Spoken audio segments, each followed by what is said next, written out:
Hello and welcome. We are going to cover Chapter 2, Developing Marketing Strategies and Plans. This chapter begins by examining some of the strategic marketing implications in creating customer value. We will also look at several perspectives on planning and describe how to draw up a formal marketing plan. So, to emphasize the aspect that developing the right marketing strategies over time requires blend of discipline and flexibility. So it's not something which is a one key solution. It requires to put up multiple keys, multiple ideas into implementation process to check whether things work out or not as desired. And it as it says, it require blend of discipline and flexibility. So these two terms are very important because if one is not disciplined in implementing stuff, so the result won't be proper. And flexibility, it reflects the possibility of being agile, trying out new concept, trying out new strategies. It's not something which is rigid in nature. So, in this lecture, we will be covering marketing and customer values. So, the values which we'll be discussing are the value delivery process, the value chain, core competencies, and central role of strategic planning. In short, I want to say that the task of any business is to deliver customer value at a profit. So it's like a win-win situation. Like, customer at the end should get value of the product of service. He or she is, using it or utilizing it. And at the same time, the company or organization which is producing the service or the product should also gain profit. Otherwise, things won't be, in balance. Things won't work out and things won't go a long way.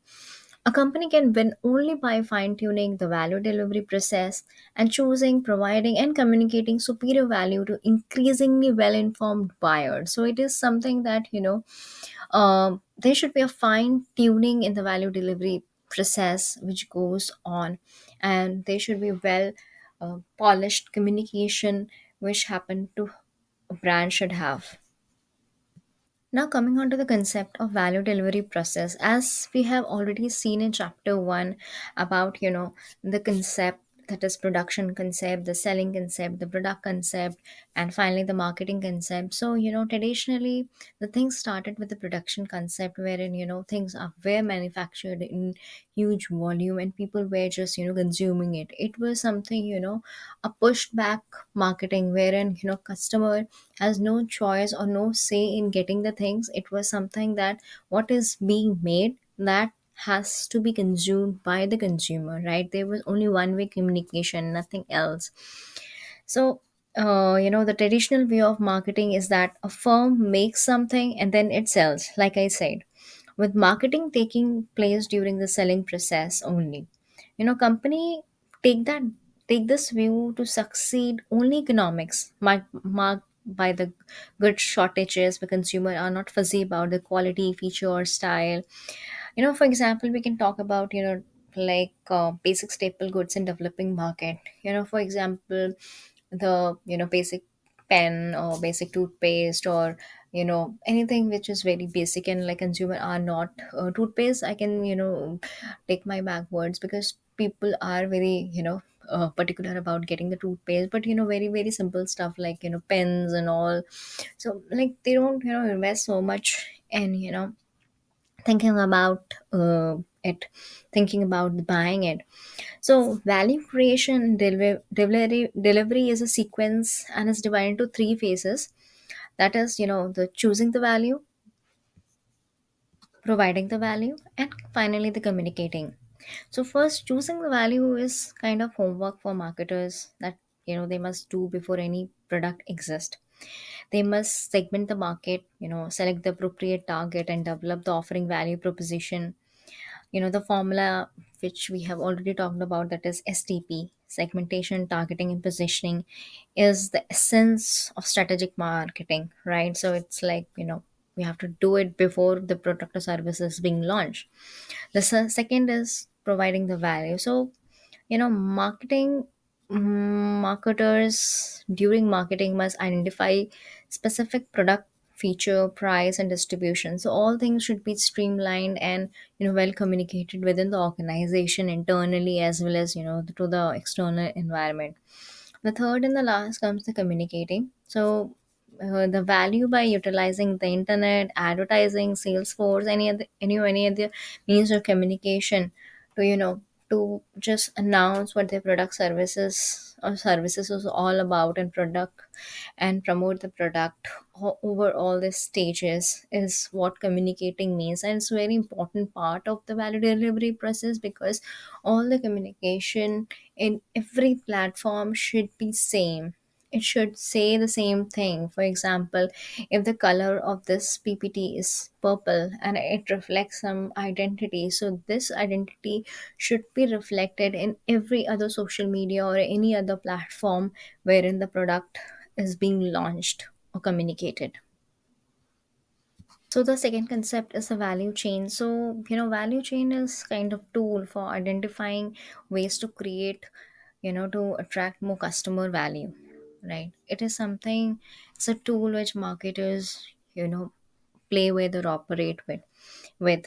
So the firm task is to examine its cost and performance in each value creating activity. So whole an organization should, examine the cost and performance of, the value creating activity, and then benchmarking against the competitor, and look more ways to improve it. Whereas the managers who are working, they can identify the best of class, like practice of the world's best companies by consulting customers, suppliers, distributor, financial analysts, trade association, and the media to see whom seems to be doing the best job. So it's like manager should put an eye on every corner, like who their competitors are and what best they can add up to all this process, the value chain process, and provide the best thing to the customers and customers.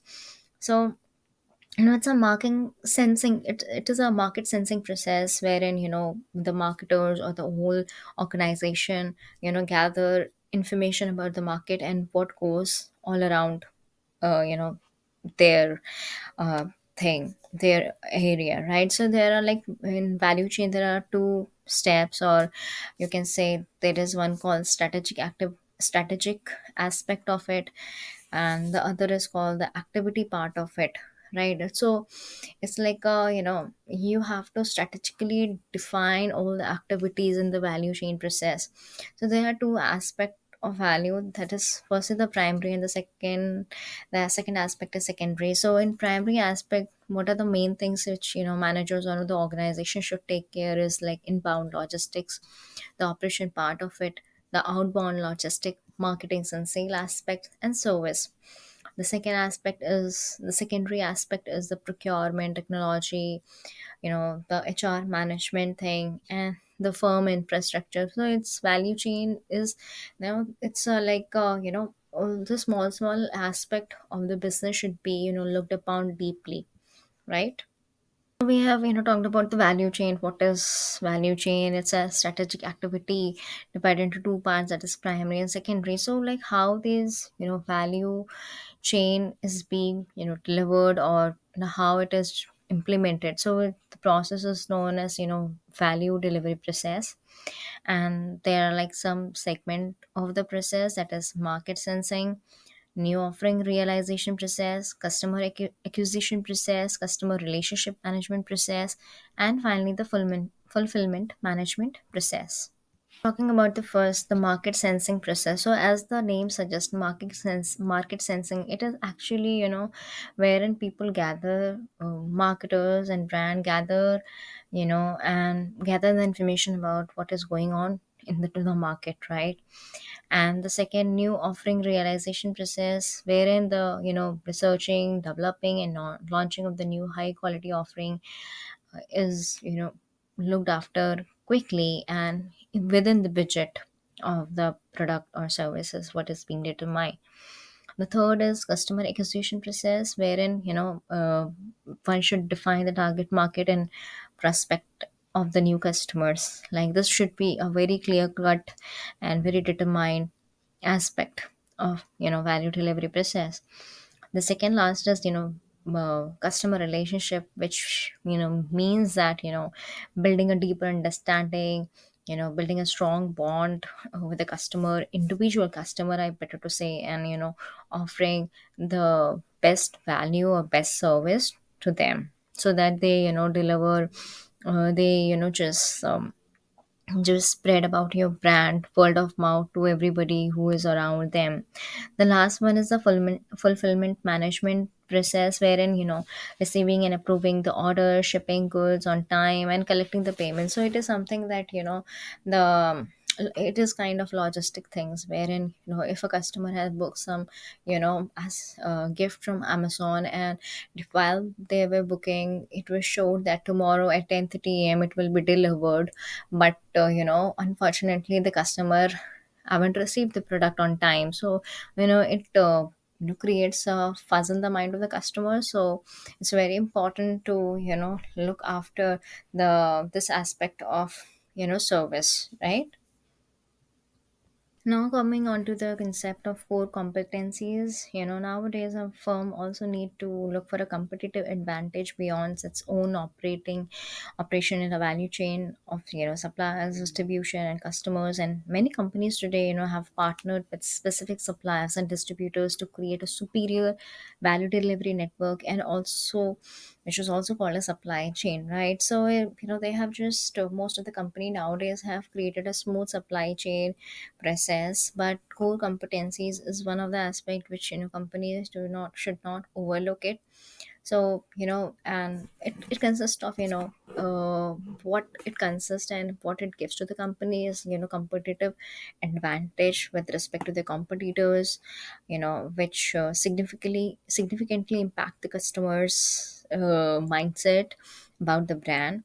And if the product or service is easily available in wide variety of market, then it will be very easy for consumer to rate try it or use it and be customer for a lifetime.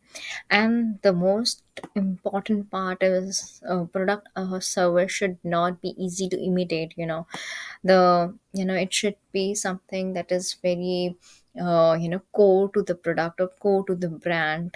If I can say, for example, I take the very famous company Apple. So the product of Apple, it's very very very hard to imitate their product, their designs, because and which gives them core competencies. So this is one of the very important aspect.